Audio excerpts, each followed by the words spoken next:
Wonderful idea ఇది. ఒక మంచి చరిత్రను తిరగరాసే ఐడియా. అలాంటి ఐడియా వాళ్ళకి రావడం చాలా సంతోషం. అప్పుడప్పుడు పెట్టుంటే ఇంత అటెన్షన్ వచ్చేది కాదు. కానీ ఒకే రోజున ఇన్ని స్కూల్స్ లో పెట్టి దగ్గర 1,20,00,000 మంది భాగస్వాములు కావడం ఒక చరిత్ర. నేను ఎట్లా చేశారో చూశాను. బ్రాడ్ గా చెప్పారు కానీ నేను డీటెయిల్స్ పోలేదు. విద్యాశాఖ చాలా బాగా చేశారు. ప్రోగ్రెస్ రిపోర్ట్ చూశాను. దాన్ని ఎవాల్యుయేషన్ చేసే తీరు చూశాను. ఇంటర్నల్ ఎగ్జామ్స్ లో ఎట్లా మార్కులు వేస్తారో చూశాను. దానికి యాన్యువల్ ఎగ్జామ్స్ లో ఎట్లా వేస్తారో చూశాను. అవన్నీ చూసిన తర్వాత నేను పూర్తిగా కన్విన్స్ అయ్యా. రేపు రాబోయే రోజుల్లో పేరెంట్స్ అందరికి మీకు చెప్తున్నా, మీ పిల్లలు ఎవరైనా స్కూలుకు డుమ్మా కొడితే సాయంత్రానికి మీకు మెసేజ్ వస్తుంది. ఆ ఏర్పాటు చేస్తానని చెప్పి కూడా నేను మీకు తెలియజేస్తున్నా. వాట్సాప్ మెసేజ్ లో సాయంత్రం వచ్చేస్తుంది మీకు. ఇంకా మీకు ఎవరికి అనుమానం అవసరం లేదు. మా పిల్లాడు స్కూల్కి పోయాడా లేదా కనుక్కోవాల్సిన పని లేదు. పరీక్షల్లో కూడా రాసిన తర్వాత ఆ ఎగ్జామ్స్ రిజల్ట్స్ కూడా మీకు పంపించేస్తాం. మళ్ళా వాట్సాప్ మెసేజ్ లో పంపించేస్తాం. ఆరోగ్య విషయాలు కూడా మీకు పంపించేస్తాం. నా ఆలోచన ఒకటి, ప్రతి ఒక్కరి ఆరోగ్యాన్ని కాపాడాలనేది నా ఆలోచన. దానికి డాక్టర్ చూపిస్తాం, పిల్లల్లో అవగాహన పెంచుతాం, ఎలాంటి న్యూట్రిషన్ తీసుకోవాలో అవన్నీ కూడా చెప్పే బాధ్యత తీసుకుంటాం. ఇంకో పక్కన ఇలాంటి కార్యక్రమాలు సంవత్సరంలో 3 సార్లు పెడతాం. ఫస్ట్ క్వార్టర్ అవుతానే ఒకసారి పెడతాం, రెండో క్వార్టర్ అవుతానే ఒకసారి పెడతాం. అది కూడా రెండో క్వార్టర్ అయితే ఫిక్స్ చేసాం. డేట్ కూడా కరెక్ట్ గా డిసెంబర్ 7వ తారీఖున ఈ రోజునే ప్రతి సంవత్సరం ఈవెంట్ ఉంటుంది, మెగా ఈవెంట్ ఉంటుందని చెప్పి కూడా నేను మీకు తెలియజేస్తున్నా. దీని తర్వాత యాన్యువల్ ఈవెంట్ తీసుకొస్తాం. ఈ సమావేశంలో ఒక చదువు విషయమే కాదు, ప్రవర్తన, క్రమశిక్షణ, తల్లిదండ్రులు, పిల్లలందరూ కలిసి ఆలోచించుకునే విధంగా ఏర్పాటు చేస్తాం. ఇంకో పక్కన ఇప్పుడే మన వాళ్ళు చాలా విషయాలు చెప్పారు. వాల్యూస్ గురించి మాట్లాడారు. నేను ఆ విషయం కూడా మీ అందరితో చెప్పాల్సిన అవసరం ఉంది. భారతదేశం యొక్క గొప్ప సంపద కుటుంబ వ్యవస్థ. ప్రపంచంలో ఎక్కడా లేదు ఈ వ్యవస్థ. అమెరికాలో పోతే అమెరికాలో ఇంటర్మీడియట్ అవుతానే కొడుకును బయట పంపించి ఆయన సంపాదించుకుంటూ చదువుకోవాలి, పైకి రావాలి, జీవితం గడపాలి. ఎప్పుడన్నా వస్తే గౌరవంగా వచ్చి తల్లిదండ్రులు కలిసిపోతారు. కానీ భారతదేశంలో ఇంటర్మీడియటే కాదు, BA చదివిన తర్వాత పైకి వచ్చిన తర్వాత కూడా అనునిత్యం పిల్లల కోసం పనిచేసే సంస్కృతి ఉండే ఏకైక దేశం భారతదేశం అని చెప్పి కూడా నేను మీకు తెలియజేస్తున్నా.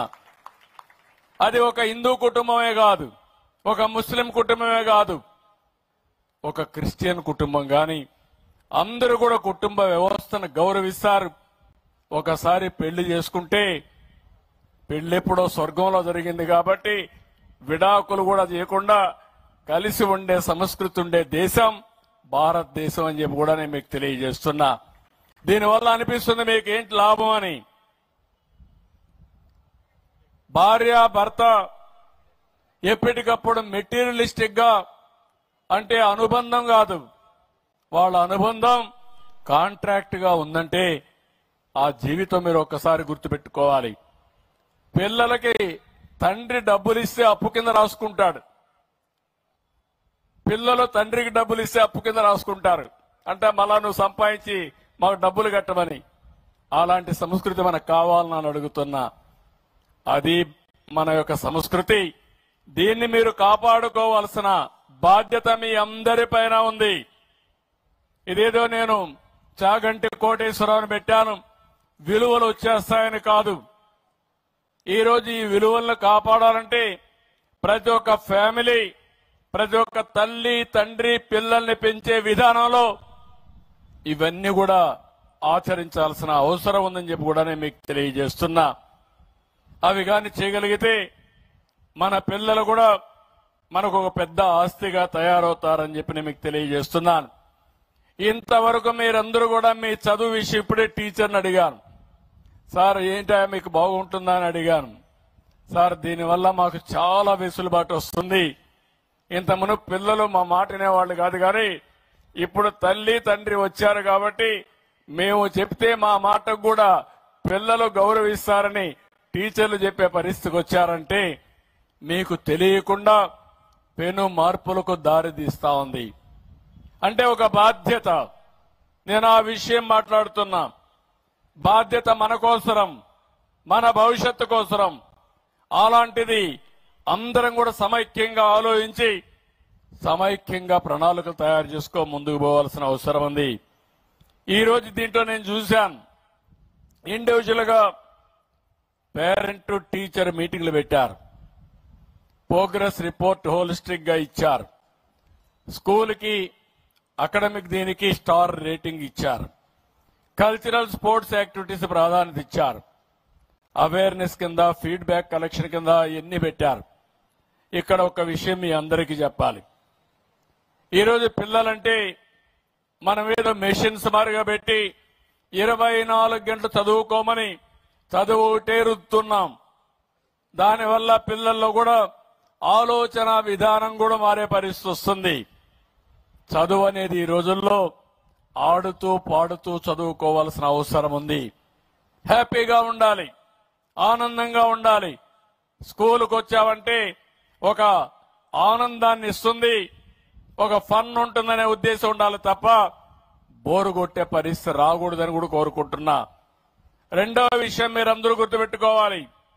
చిన్నప్పుడు ఎవరైతే బాగా ఆడతారో ఏ గేమ్ అయినా కానీ, అది ఖోఖో కావచ్చు, వాలీబాల్ కావచ్చు, లేకుంటే బ్యాడ్మింటన్ కావచ్చు, ఏ గేమ్ అయినా, కబడ్డీ కావచ్చు, ఏదైనా కానీ ఆడితే మానసిక స్ట్రెస్ తగ్గుతుంది. కష్టాన్ని మర్చిపోతాం, టెన్షన్ పోతుంది. దీనివల్ల శారీరకంగా బలం వస్తుంది. ఈ విషయం కూడా మీరు గుర్తుపెట్టుకోవాల్సిన అవసరం ఉంది. ఎందుకంటే పెద్ద అయిన తర్వాత మైండ్ బాగా పనిచేసిన శరీరం సరిగా పనిచేయకపోతే మనం అనుకున్న లక్ష్యాలు నెరవేరవు. అందుకే చిన్నప్పటి నుంచి పిల్లలందరినీ స్పోర్ట్స్ పట్ల ప్రత్యేకమైన శ్రద్ధ తీసుకోవాల్సిన అవసరం ఉంది. దీనికి కూడా ప్రాధాన్యత ఇస్తాం. ఇది కాకుండా ఇంకొక పక్కన మీరు ఒకసారి చూస్తే ఏదైతే మానసిక ఆనందం, ఎప్పటికప్పుడు స్పిరిచువాలిటీ కూడా అవసరం. కొన్ని విషయాలు కూడా అప్పుడప్పుడు రెస్ట్ ఇవ్వడం కూడా అవసరం. ఈరోజు ఇంత మునిపే మాట్లాడారు, ఏదైతే డ్రగ్స్ ఉన్నాయి. ఒకసారి డ్రగ్స్ కి అలవాటు పడితే ఇంకా మన మనుషులు మన చేతుల్లో ఉండరు. సెల్ ఫోన్ కూడా అంతే. ఏదైనా వ్యసనానికి అలవాటు పడితే ఆ వ్యసనమే మన పిల్లల్ని, మన జీవితాలను నాశనం చేస్తుంది.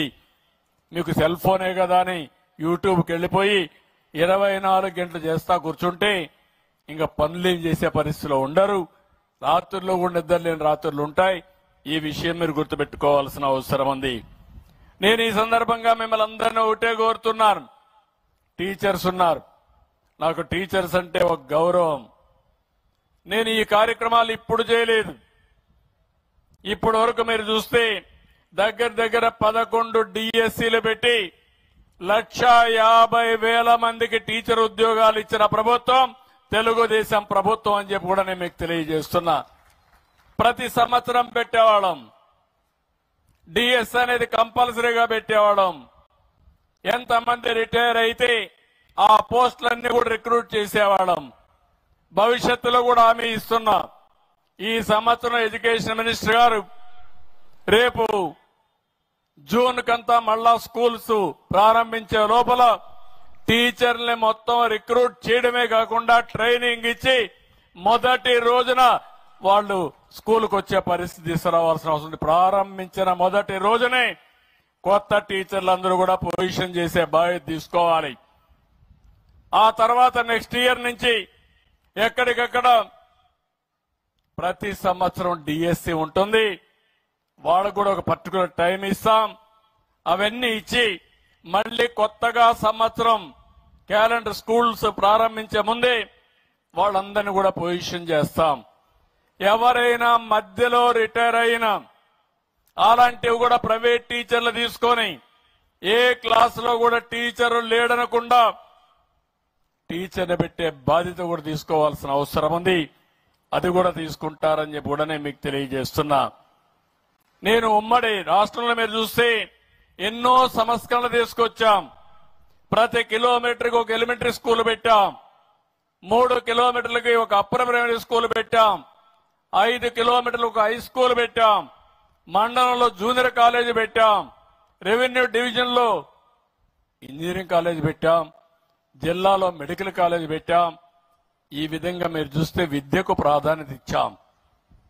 ఈ రోజు ఇంజనీర్లు వచ్చారంటే కొన్ని వేల వందల స్కూల్ కాలేజీలు పెట్టాం. డాక్టర్లు వచ్చారంటే పదుల సంఖ్యలో మెడికల్ కాలేజీలు తీసుకొచ్చాం. దానివల్ల మన వాళ్ళు డాక్టర్లు అయ్యారు, ఇంజనీర్లు అయ్యారు, బ్రహ్మాండంగా చదువుకొని ముందుకు పోయే పరిస్థితికి వచ్చారు. ఇంకో పక్క గురుకుల పాఠశాలలు తీసుకొచ్చాం. పేద పిల్లలకు రెసిడెన్షియల్ స్కూల్స్ తీసుకొచ్చాం. ఇంకో పక్క ఆడబిడ్డలకి ఫస్ట్ టైం మీరు ఒకసారి చూస్తే గర్ల్ చైల్డ్ ఇన్సూరెన్స్ స్కీమ్ తీసుకొచ్చి 5,000 రూపాయలు బ్యాంకులో డిపాజిట్ చేసి వాళ్ళ చదువుకు జీవితంలో సెటిల్ కావడానికి ఆ రోజు డబ్బులు ఇచ్చాం. ఇంకో పక్కన ఆడబిడ్డలకు పెళ్లిళ్లకు కూడా ఆర్థిక సహాయం చేసిన ప్రభుత్వం తెలుగుదేశం ప్రభుత్వం అని చెప్పి కూడా నేను మీకు తెలియజేస్తున్నా. ఉద్యోగాల్లో కాలేజీల్లో మీరు చూస్తే 33% రిజర్వేషన్లు ఇచ్చాం. ఈరోజు టీచర్లకైతే 50% అంతా కూడా మొత్తం టీచర్లు అమ్మాయిలే ఉండే పరిస్థితి తీసుకొచ్చాం. తొందరలోనే 16,347 మెగా టీచర్లు కూడా రిక్రూట్ చేస్తాం. ఇది కాకుండా మీరు చూస్తే నేను గతానికి పోకూడదు అనుకున్నాను, కానీ గతం కూడా ఆలోచించుకోవాల్సిన అవసరం ఉంది. గతంలో మీరు చూస్తే ఎక్కడ చూసినా నాకు ఒక వారసత్వంగా సమస్యలన్నీ వచ్చాయి. గుంతల పడిన రోడ్లు, టౌన్స్ లో ఎక్కడ చూసినా గార్బేజ్, 84 లక్షల మెట్రిక్ టన్నులు చెత్త చెదారం టౌన్స్ లో పేరకపోయింది. ఇంకో పక్కన 10 లక్షల కోట్ల రూపాయల అప్పులు, ఒక్క విద్యా వ్యవస్థలో 6,500 కోట్ల రూపాయల అప్పులు. ఇంకో పక్క బిల్లులు చూస్తే 1,00,000 కోట్ల పైన బిల్లులు బకాయిలు. ఇక్కడ ఫీజు రీఎంబర్స్మెంట్ గానీ హాస్టల్ ఖర్చులు చూస్తే 3,500 కోట్ల రూపాయలు బకాయిలు పెట్టారు. స్కూల్ కి డబ్బులు 920 కోట్ల రూపాయలు చెల్లించలేని పరిస్థితి. బట్టలు కుట్టిన డబ్బులైతే 200 కోట్లు ఇవ్వలేదు. నాడు నేడులో పనులు చేసి 1,450 కోట్లు ఇవ్వలేదు. మధ్యాహ్న భోజన బిల్లులు, కోడిగుడ్ల డబ్బులు, కడాన చిక్కీల డబ్బులు కూడా పెండింగ్ పెట్టేసి వెళ్ళిపోయారు. అవన్నీ కూడా పే చేసే పరిస్థితికి వచ్చాం. 5 ఏళ్లలో ఒక్క డిఎస్సి టీచర్ని పెట్టలేదు. కొత్తగా ఒక్క టీచర్ రాలేదు. విద్యా ప్రమాణాలు ఏ విధంగా పెరుగుతాయని అడగతున్నా. ఎప్పుడైనా సరే టీచర్ లేకుంటే చదువు ఎట్లా వస్తుందని అడుగుతున్నాను. ఈ విధంగా వ్యవస్థను ఇచ్ఛిన్నం చేసి విలీనం పేరుతో స్కూళ్లన్నీ జీవో 117 తీసుకొచ్చి 4 లక్షల మంది పిల్లలు స్కూలుకు రాకుండా పోయే పరిస్థితికి వచ్చారు. ఇలాంటి చాలా జరిగాయి. ఈ రోజు ఈ ప్రభుత్వం చాలా స్పష్టంగా ఉన్నాం. నేను అందుకనే ఇక్కడికి వచ్చినప్పుడు ఒక హామీ ఇచ్చాను. ఆ హామీ మీరు చూస్తే రాబోయే సంవత్సరం మళ్లీ స్కూలు ప్రారంభించే సమయానికి బిల్డింగ్స్ అన్ని కూడా పూర్తి చేసి ఈ స్కూల్లో ఏ రేటింగ్ వచ్చేట్టుగా అన్ని పారామీటర్స్ ముందు తీసుకుపోతాం.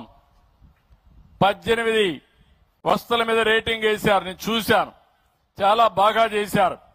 ఆ 18 కూడా చూస్తే చాలా మంచి ఎక్సర్సైజ్ చేశారు. దానికి కూడా నేను మనస్ఫూర్తిగా అభినందిస్తున్నా. బ్రహ్మాండమైనటువంటి ఎక్సర్సైజ్ చేశారు. ఆ ఎక్సర్సైజ్ లో మీరు చూస్తే ఇక్కడ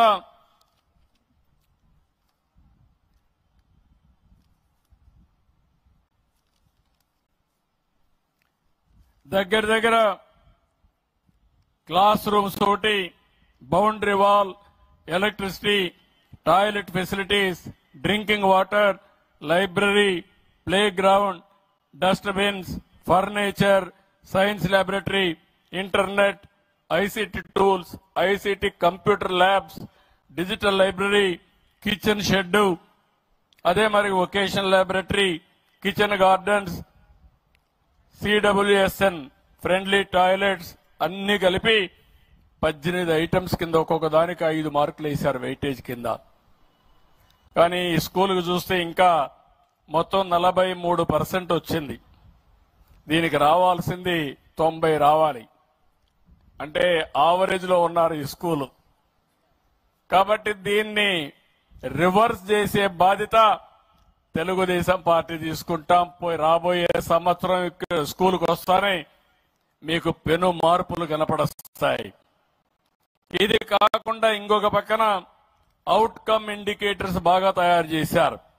ఇది కూడా మీరు చూస్తే ఎక్కడికక్కడ తీసుకొచ్చారు. ఇంకొక పక్కన పిల్లల ఆరోగ్య విషయంలో మెడికల్ చెకప్ కూడా ప్రాధాన్యత ఇచ్చాం. అవి కూడా తయారు చేశారు. దాన్ని కూడా ఎగ్జామిన్ చేస్తాం. ఏ కారణాల వల్ల పిల్లలు అనారోగ్యం అవుతున్నారో అవి కూడా చూసుకొని,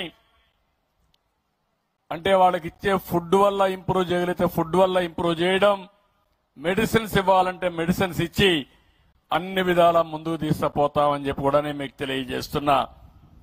ఒక విషయం మంత్రి గారికి చెప్తున్నా. ఈ విషయంలో మీరు చూసినప్పుడు ఒక R&B రోడ్డు ఉంటుంది.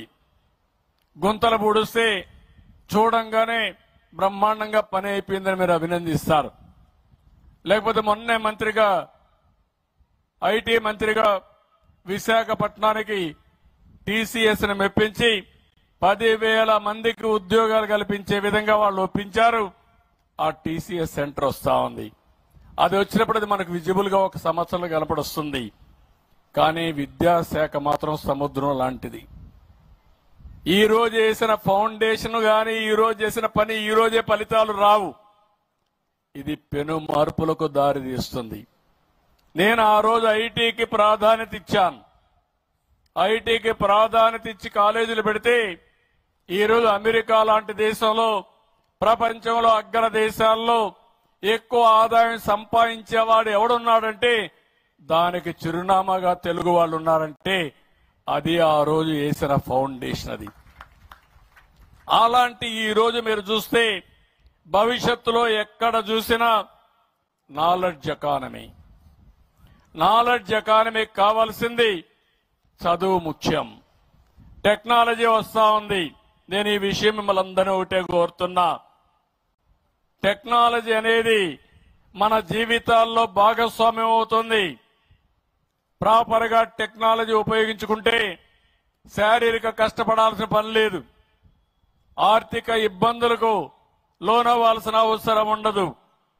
ఈ రోజు మొత్తం నాలెడ్జ్ ఎకానమీలో మీరు చూస్తా ఉంటే వ్యవసాయంలో గాని, ఇండస్ట్రీ గాని 1-2 కాదు పెను మార్పులు వస్తున్నాయి.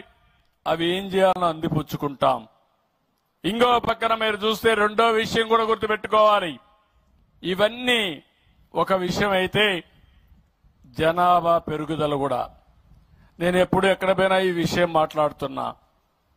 ఈరోజు మీరు చూసినప్పుడు ప్రతి ఆడబిడ్డ జీవితంలో 2కి జన్మనివ్వాలి. 2కి జన్మనిస్తే జనాభా కంటిన్యూ అవుతుంది. 2 కంటే ఎక్కువగా జన్మనిస్తే కొంచెం ఎక్కువ జనాభా ఉంటుంది. 2 కంటే తక్కువ ఉంటే జనాభా తగ్గిపోతుంది. ఈరోజు మనం చూస్తే ఓసారి మన దేశంలో కూడా ఇప్పుడైతే బాగా ఉంది. ఇది 2047-40 వరకు ఉంటుంది. ఆ తర్వాత జనాభా తగ్గిపోతారు. బాగా అందరూ ముసలి వాళ్ళు ఉంటారు. పిల్లలు లేని పరిస్థితి వస్తుంది. ఈరోజు జపాన్లో పిల్లలు లేరు. జపాన్లో మెషిన్స్ ఉన్నాయి. కానీ ఆ మెషిన్స్ తో ఆడుకోలేం. ఆ విషయం కూడా చెప్పిన పని చేస్తాయి కానీ మనుషులు మాత్రం కాదు. ఈ విషయం మనం గుర్తుపెట్టుకోవాల్సిన అవసరం. చాలా దేశాలు, చైనా, జపాన్, కొరియా, యూరోప్ అన్ని దేశాల్లో కూడా జనాభా సమస్య వస్తా ఉంది. ఇండియా కూడా మీరు చూస్తే ఇప్పుడు 1.91కు వచ్చేసాం. ఇది రాను రాను తగ్గుతుంది. మనమైతే 1.7లో ఉన్నాం. ఆంధ్ర రాష్ట్రం, మీ బాపట్ల ఇంకా చాలా ముందుంది 1.45కు వచ్చేసారు. అంటే 2 ఉండాల్సింది 1.4 కంటే 45 అంటే జనాభా తగ్గిపోతా ఉంది. కడాన ఊర్లో ముసలోళ్ళు మాత్రమే ఉంటారు. ఆ తర్వాత ముసలోళ్ళు కూడా ఉండరు. వాళ్ళు చనిపోయిన తర్వాత మీ ఊరు పేరు కూడా ఉండదు. గుర్తుపెట్టుకోండి. రేపు బాపట్ల అంటే ఎక్కడుందో ఎత్తుక్కునే పరిస్థితి వస్తుంది. అందుకే నేను దూరదృష్టి చెప్తున్నా. 2019లో నేను ఈ మాట మాట్లాడాను. అందరూ నన్ను ఎగతాళి చేశారు. నేనే పాపులేషన్ కంట్రోల్ చేశాను. మీకు జ్ఞాపకం సమైక్య ఆంధ్రప్రదేశ్లో కూర్చొని పెట్టి తల్లిదండ్రులు ముగ్గురు బిడ్డలుండే తల్లిని తండ్రిని, ఒక బిడ్డ ఉంటే తల్లి తండ్రిని పెట్టి కంపేర్ చేశాను. దాంతో మీరందరూ బాగుందని ఫ్యామిలీ ప్లానింగ్ ఆపరేషన్లు చేసుకుని జనాభాని కంట్రోల్ చేసేశారు. ఇప్పుడు ఆ కంట్రోల్ ఎంతవరకు పోయిందంటే జనాభా లేని పరిస్థితికి వస్తా ఉంది. చదువుకున్న వాళ్ళు పిల్లలు కనడం లేదు, వద్దనుకుంటున్నారు. Double income, no kids, let us enjoy అంటే ఆదాయం బాగా వస్తే పిల్లలు కానీ ఎందుకు ఆ వ్యవస్థలని ప్రతి ఒక్కరు కూడా వచ్చిన ఆదాయంతో ఎంజాయ్ చేసే పరిస్థితికి వస్తున్నారు. ఇది ప్రమాదమైన పరిస్థితి అని చెప్పి కూడా నేను మీకు తెలియజేస్తున్నా. అందుకని నేను ఈరోజు మీ అందరికీ పిలిపిస్తున్నాను. ఈ బాపట్లలోనే ఈ మీటింగ్ నుంచే స్టార్ట్ కావాలి. జనాభా పాపులేషన్ మేనేజ్మెంట్. ఒకసారి పాపులేషన్ మేనేజ్మెంట్ చేయగలిగితే ప్రపంచాన్ని శాసించే శక్తి భారతదేశానికి ఉంది. అందులో మన రాష్ట్రం నాలెడ్జ్ ఎకానమీలో ముందుకు పోతున్నాం, ఇంకా ముందుకు పోతామని చెప్పి కూడా నేను మీకు తెలియజేస్తున్నా. అందుకని ఈరోజు ఈ మీటింగ్ ద్వారా నేను ఒకటే మిమ్మల్ని అందరినీ కోరుతున్నా. ఈరోజు మనం చాలా విషయాలు మాట్లాడుకున్నాం. మన దేశం ఒక గొప్ప దేశం, గొప్ప వారసత్వం. అయితే ఈరోజు నాలెడ్జ్ ఎకానమీలో కావాల్సిన చదువుకు ప్రాధాన్యత ఉండాల్సిన అవసరం ఉంది. దానికి ఈరోజు మీటింగ్ నాంది పలుకుతుంది, పెను మార్పులకు దారి తీస్తుంది. తద్వారా భవిష్యత్తులో ప్రపంచంలో ఎక్కడ మాట్లాడినా నాలెడ్జ్ ఎకానమీ ఎక్కడ పుట్టింది, ఎక్కడ బాగున్నారంటే దానికి చిరునామాగా ఆంధ్రప్రదేశ్ వస్తుంది. నా ఆలోచన ఒకటే, ఈ పిల్లల భవిష్యత్తు కోసం నేను ఆలోచిస్తున్నా.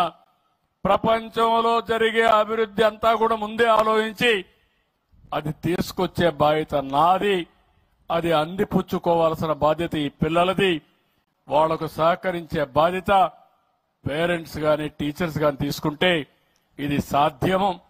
అందుకే ఈ మీటింగ్ చూస్తే చాలా మీటింగులు అడ్రస్ చేస్తా ఉంటాం, కానీ ఈ రోజు మిమ్మల్ని అందరినీ చూసిన తర్వాత నిజం